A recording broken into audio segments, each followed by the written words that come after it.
Welcome to the Commercial Real Estate Podcast, powered by First National. I am Adam Pwadek, sitting here with RealCapital at the RealCapital Conference 2024. I want to thank, of course, KingSet for sponsoring this video speaker series today. We have a guest, a returning guest. This is 2 for him, I think 4 for his company. So we'll take that as a sign that they like us. But only about 15 behind Altus. Keep going. Yeah, it is a competition. There's a prize at the end. So the suspense is building. It's Andrew Joyner, Tricon Residential. Welcome back, Andrew. Nice to see you, Adam and Aaron. It's nice to do this in person. I think the last time we did this was during COVID. We all had screaming children bursting into the room behind us, and it's a little more civilized. Yeah, we did. We did you via Zoom, or I think we were recording at the time. We've done Gary Berman, of course, who's head of Tricon. We did him over Zoom, and so yeah, it's nice to actually get face to face. John English was our first Tricon person, and he was at very early days too. So he was live because I was just a wee pup back then. Yeah, just getting going. So we're at RealCapital. We're gonna spend a little time, of course, talking about the effects of interest rates on apartment buildings probably multiple times today, because that's been the theme so far. But just to backstep, Andrew has done his story for us on a previous episode. What's the 30-second pitch of kind of who you are? So I head up Tricon's purpose-built rental platform here in Toronto. We have become the most active developer, manager, and operator of Class A purpose-built rental in downtown.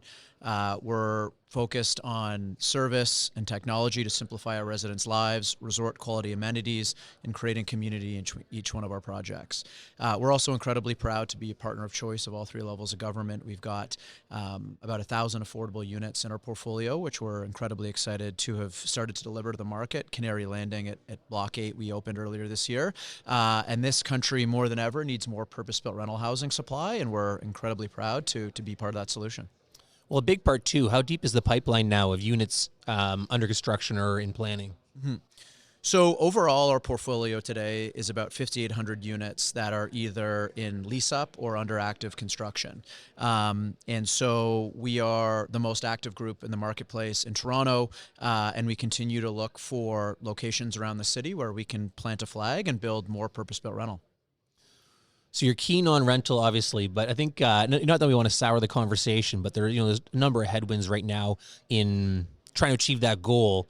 And so we will talk about the headwinds, but we're also going to talk about potential solutions, because ultimately we are positive people and want to leave everybody smiling after they sign off rather than depressed. But what's the biggest headwinds for you right now when you're either looking at sites, underwriting potential sites, or trying to complete sites? For sure. Look, I think we're long-term owner-operators and long-term investors. And I think when you look at the marketplace in Canada, and more specifically Toronto, the needs-based fundamentals that underpin rental housing have never been stronger.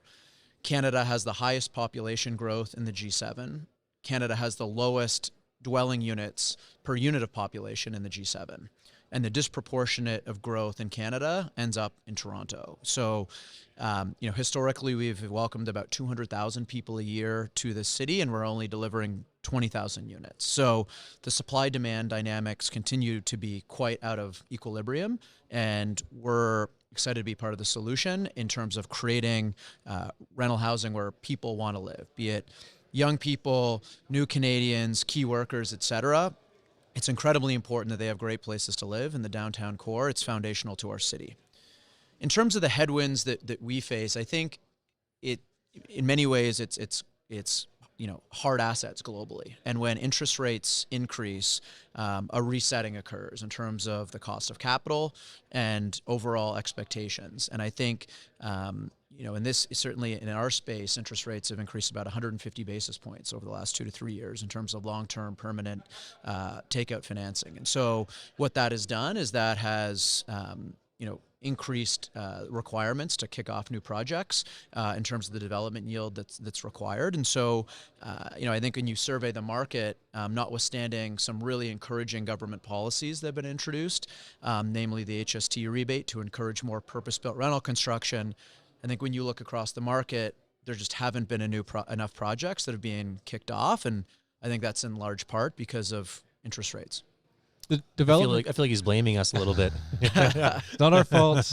We're just Base rates, not the spreads. We're just the bearer of bad news. Yeah. Development yield, has that changed over the course of the last 3 years? Like what your kind of target yield is, just to make the project pencil out? Mm-hmm. I think if you look historically, development yields have been about 200 basis points wide of where you can borrow 10-year CMHC insured takeout financing. And so, if you look back in the period from, call it 2016 to 2020, when rates were closer to 3%, and when I see rates, I mean 10-year CMHC insured term financing. Fixed rates, yeah. Being able to deliver projects at a development yield in the late fours was quite an attractive spread. I think today, when 10-year financing rates have jumped into the 4.5, let's call it. Yeah, 4.5, slightly below. If you were to extrapolate that same historic spread to today's levels, extremely tough to make projects work. And so I do think people are having to take a slightly longer view. And I think when you look at the outlook in terms of the supply-demand dynamics, I think you can wrap your head around that. But I think it sets the bar higher to kick off new projects. You asked about if yields have changed, yield requirements have changed. I'm going to come back to the government policy point. Up until September 13th of 2023, approximately 25% of project budgets were paid in the form of government levies. HST, development charges, parkland, et cetera. And so, that's a real cost that can stand in the way of project viability. Unfortunately, we don't control market land costs. We don't control, construction costs. But I think the amount of government levies that can be applied ultimately is in the control of government. And I think all three levels of government are unanimous in their support of wanting to create and incubate an environment at a policy level or certainly a headline level for more purpose-built rental housing. But I think there's been very much a one-size-fits-all approach to the taxation of it. And so I think it was really encouraging in September of last year when the province and the feds exempted HST for new purpose-built Most provinces. Many provinces. Yeah. The province being Ontario. The ones that Andrew's in, so that's what he cares about. But that was super encouraging. And I think it's a step that was long overdue, and that had the effect of increasing development yields by about 50 basis points. So I think that certainly helps close the gap between required spreads and actual spreads and getting more rental housing built. That being said, wasn't great 2 weeks ago when the City of Toronto increased property taxes for new purpose-built rental construction, which serves to compress that yield. And so, my hope is there can certainly be more coordination amongst all three levels of government because they all want more rental housing. We just need policies that all move in the same direction versus blow wind at each other. Have you done the math on how much that 50 beeps was eroded by the property tax increase? I haven't. No. Okay, fair enough. It's not equal, but it's close. I'm assuming, right? While we're here, you talked about affordability and how proud you are to be a part of that solution and to be pushing for affordable, which I agree is a really integral part of just helping Canadians house Canadians. Mm-hmm. But it has the same challenge when you're talking about just development yield and making the project pencil out. How are you trying to marry those two opposite forces? Mm-hmm. Look, I think back in 2017, the province of Ontario embarked on a really innovative program, which was called the Provincial Affordable Housing Lands Program, where they looked at their land holdings and said, where do we have sites that we could infill with purpose-built rental communities and include a significant component of affordable housing? And so our first few projects that include that component are public-private partnerships where the way that those projects were able to be made economically viable is by the government making land sites available at a discounted price in order to build purpose-built rental and the affordable housing that has a dilutive effect on the overall project pro formas could be absorbed by the land. And so the province of Ontario kicked off a process back then. We were chosen as part of a public RFP to build those projects. Canary Landing is about 2,500 units, of which 30% is affordable. So that project is well under construction, multiple phases, and we've welcomed our first residents to Maple House, which is the first phase. We actually had our opening party over the weekend, which was really fantastic to see. And what's amazing about those communities is the market and affordable units are all finished to the same standard. They're randomly integrated throughout the community, so you don't know who lives behind the door. It's really about creating thriving, complete communities. And so we're about 55% leased there in only 7 months, so very encouraging. And then more recently, we've been selected by the City of Toronto as part of their Housing Now program, which really mirrors the Provincial Affordable Housing Lands program, where the City of Toronto has made land sites available that they too want 100% purpose-built rental communities that include 1/3 affordable housing, and they're willing to take a land discount in order to achieve that. So where we've been successful building affordable housing at scale has been in these innovative public-private partnerships. So you mentioned land price absorbing the cost of the reduced rents. Mm-hmm. In general, though, when you're looking at sites now that don't have specific government Vendors. yeah. Mm-hmm. Are you seeing that impact on land pricing? Are you actively looking at land sites right now? Mm-hmm. Is that being absorbed to the effect of higher interest rates and some of the other headwinds? Are you seeing that realized? Because that is the lever they're supposed to give in these environments. Is land supposed to feel the brunt of it? Yeah, I think that's certainly the case. And I think historically, as we've built our purpose-built rental platform, the people or the folks we were competing against with most directly for sites was the for-sale condo development industry. And I would say in the last year and a half, that industry has really been dormant, with mortgage rates for condo buyers being 6% plus. The negative carry associated with investing in a condo, sort of pre-construction, taking ownership, renting it out, earning a yield, it's very negative cash carry. And so it's very tough for condo developers to sell condos right now because of the rate and environment. And so without the amount of competition for land, indeed there's been, a real drop in the volume of land transactions, and we're seeing land pricing come off. And candidly, I think that's the opportunity. I think this is what is encouraging for the purpose-built rental community. Again, this country needs significantly more rental housing. And I think historically it's been tough to make the yield-based economics work. And so our hope is that the combination of taking a long-term view and some accommodative policy that has come through to help promote more rental housing, combined with land pricing coming off, is going to be some of the stars aligning that allows us to do more. Are vendors recognizing that it's this environment? I still hear they're holding out. They'll wait until the market turns and the value of their land, is retained at what that was in 2019. Mm-hmm. I think that everybody would say that. I think if you can, that is what you do. But at the same time, many people own land, be it with land loans or a leveraged situation where they're having interest pick at a pretty high rate that creates a real carry cost to taking that view and holding. So the stress the land. or the stress is boiling up, or the boiling point's coming, I guess, for a lot of landholders, you think?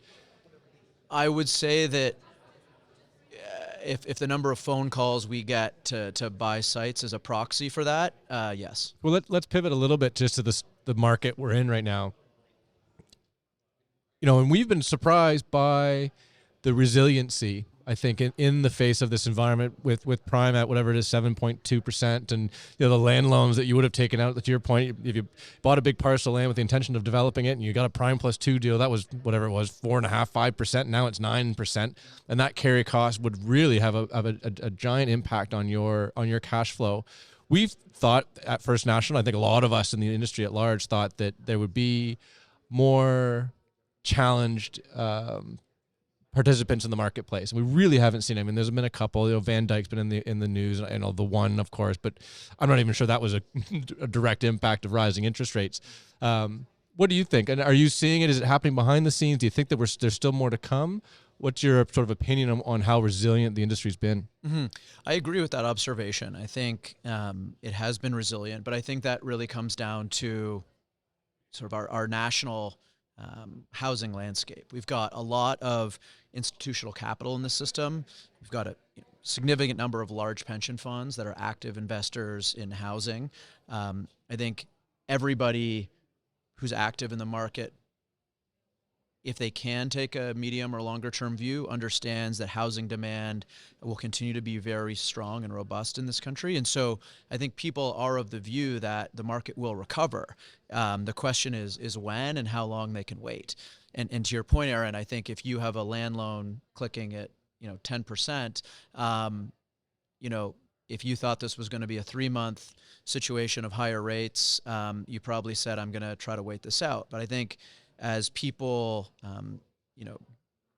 accept the view of a sort of return to normal of a rate environment that doesn't start with a 2 or 3%, I think there's going to be more transactions and opportunities in the marketplace because, the cost of holding land and waiting it out is high. And that's we're now in end of February here, and we've had this conversation now for about a year about when is the tipping point for a lot of these people that are, really tight, really cash strapped, and are just holding it out, hoping that something turns and something pivots. And, we continue to have mixed data that comes out of the U.S. and Canada relates to inflation and job creation, all that kind of stuff. Sounds like prime is going to come down, like short-term rates will start to come down in April. I don't know what the current version is. And that will help certainly for those that have floating rates. But like you just did with your hands, you just did like an inversion or a reversion of the curve.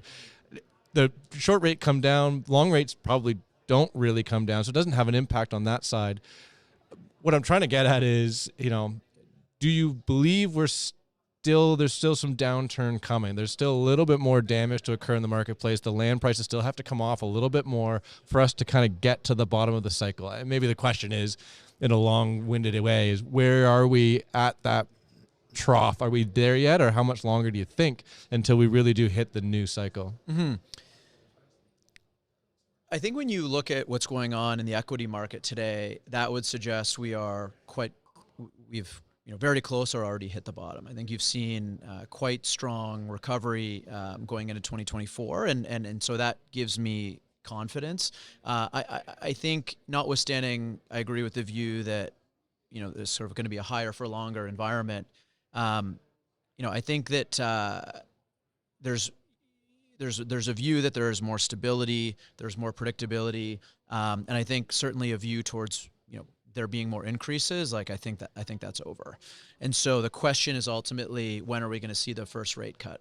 Is that going to be Q2? Is that going to be Q3? Is that going to be Q4? And I think it's very tough to predict that. But I think the fact that the finance sector broadly is talking about that is an indication that we are certainly bumping along the floor. So do you think here. that first rate cut, whenever it occurs, that's the, pop the champagne, it's New over, cycle started. let's go, Yeah. and all of a sudden people just roll up their sleeves and we're back at it? Like, do you think it's going to happen like that? Because a 6.95 prime rate's going to really save a lot of projects. That's what I No, mean, I right? don't think that. I think ultimately the system needs to have more price discovery, more transactions, more liquidity. And I'm speaking more about the private real estate markets and in the private markets more broadly.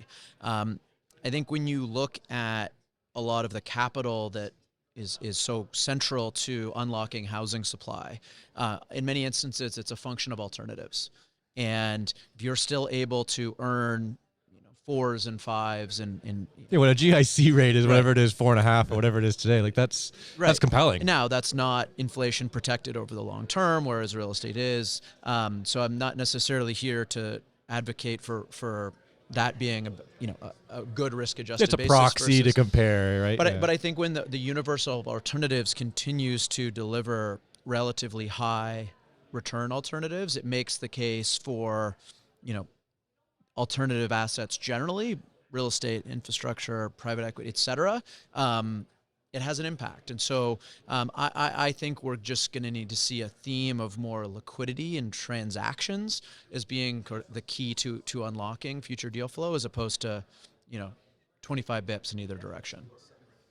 I was just sitting watching a panel before we came and sat down with you, Andrew, and a guy named Maury Taz was up there. Who, sorry? And we're in the same tie as you, actually. He's a winemaker, I think. Yeah, he's a winemaker in France. Yeah. Yeah. Knows a little bit about real estate too. And he was opining, and I've heard this 1,000 times being in the office with him, but I think it's interesting.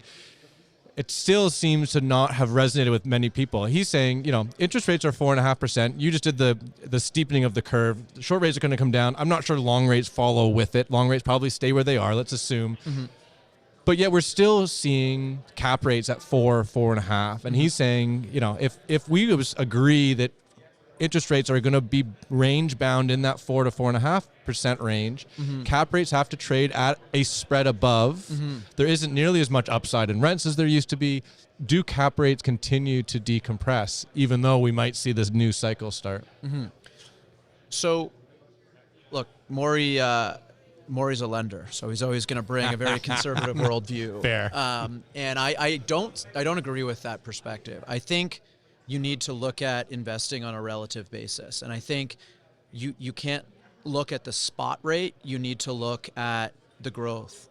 If it's been a long time since I looked at a CFA book, but the definition of cap rate is required return over required return minus growth. In perpetuity, somewhere in there, yeah. So the growth factor is incredibly important. And I think when you look at where rental growth has been in this country and where it's likely to go in this country because of the supply-demand disequilibrium, and combined with our relatively low interest rates, I think the spot cap rate needs to be viewed in that context. So I'll give you a different example.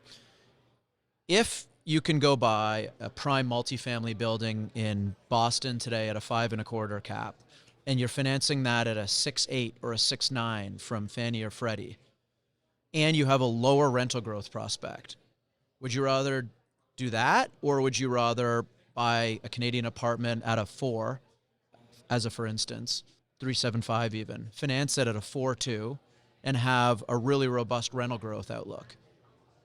Yeah, well, obviously, like you're going to get to positive leverage a Much lot more quickly in Canada, notwithstanding the lower starting And were point those numbers than in you the threw US. out for the Boston real estate? Those are That's general, 6 that's months the range. ago, That's but the range. Yeah. So I think I understand the remark that the spot cap rates on a global basis look a little spendier here.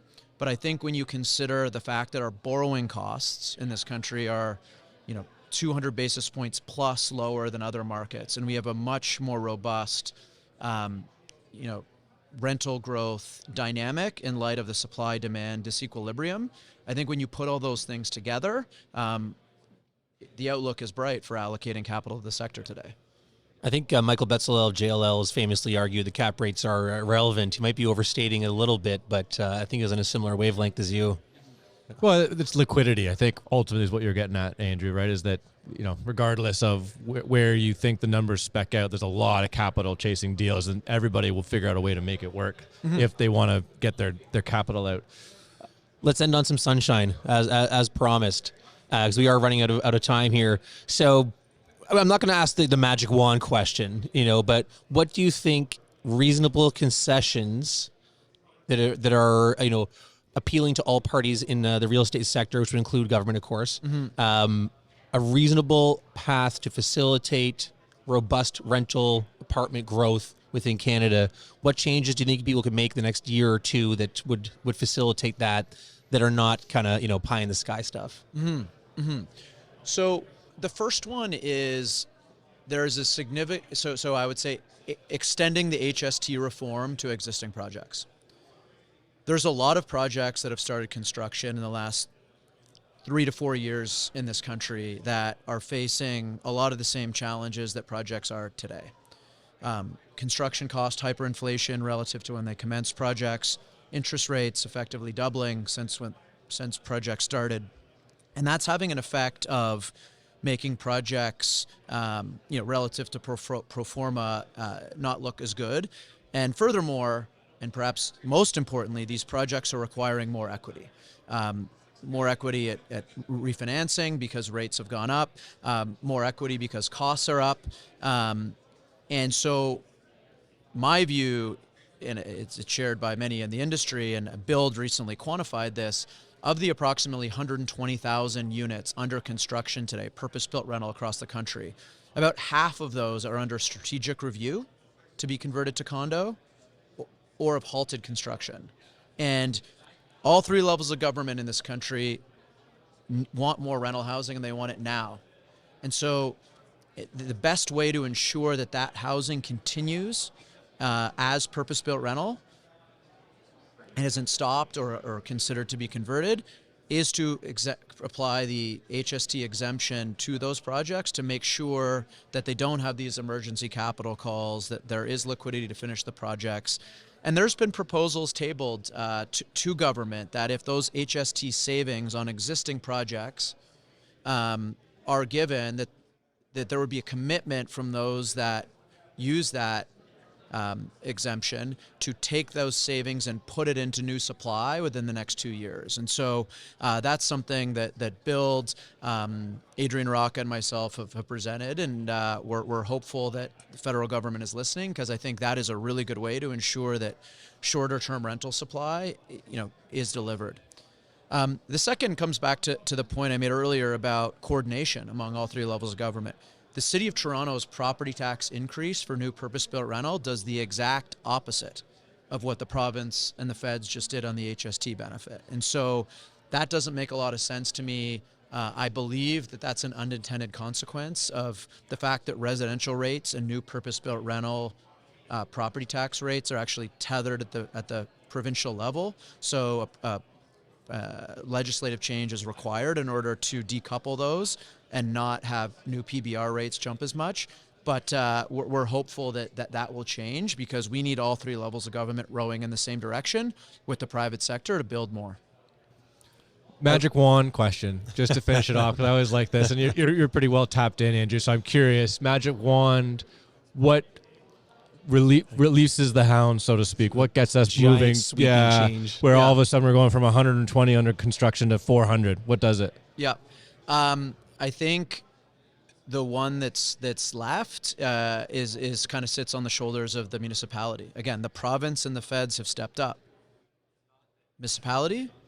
So was that DC? DCs and property taxes. I think if you look at different markets in the Sunbelt U.S., New York with their 421A tax abatement, there's lots of precedent for providing property tax relief to encourage more purpose-built rental supply. And so I think that is the key. The stroke of a pen could totally change pivot the direction we're heading. Yeah, and look, there's no shortage of institutional capital in this country that wants to invest in more rental housing. Huge amount of pension fund capital that's looking for long-dated, inflation-adjusted cash flows to offset pension liabilities. Rental housing is a great way to do that. That being said, the yields need to make sense. And I think right now it's still cuspy, and we need to stop this one-size-fits-all to taxation. I understand that Toronto has a revenue challenge, and they'd like to increase that. And I understand the argument that on a global relative basis, Torontonians pay relatively low property taxes. But taking a one-size-fits-all approach to that increase and increasing the tax on the exact type of housing you're trying to incent more of doesn't sound like coordinated policy. Yeah, and this is beyond my scope, but I'm assuming there's math around where you build the apartment buildings, you've got more citizens in the city, you're generating more activity, and you're generating more more opportunities for taxes in the long run. Absolutely. Than just losing the short-term discounts that you offer. Short-term one-time fee you get for building it's the societal benefit of having thriving, complete communities in the downtown core where affordable housing and housing generally isn't the number one issue of the day in this country. I think, and then beyond that, it's creating jobs, employment, and creating an inflation-adjusted return for our domestic capital sources that would love to be more a part of the solution in Canada. But the math needs to make sense relative to the global opportunity set. Andrew, thanks for coming on. Really appreciate you taking the time to do this. Always a pleasure, as always. I'm already looking forward to the next one. Thank you to KingSet for sponsoring the speaker video series here at RealCapital. And, of course, thanks to First National for powering the podcast. Thanks again. You got it. Thanks for having me, guys.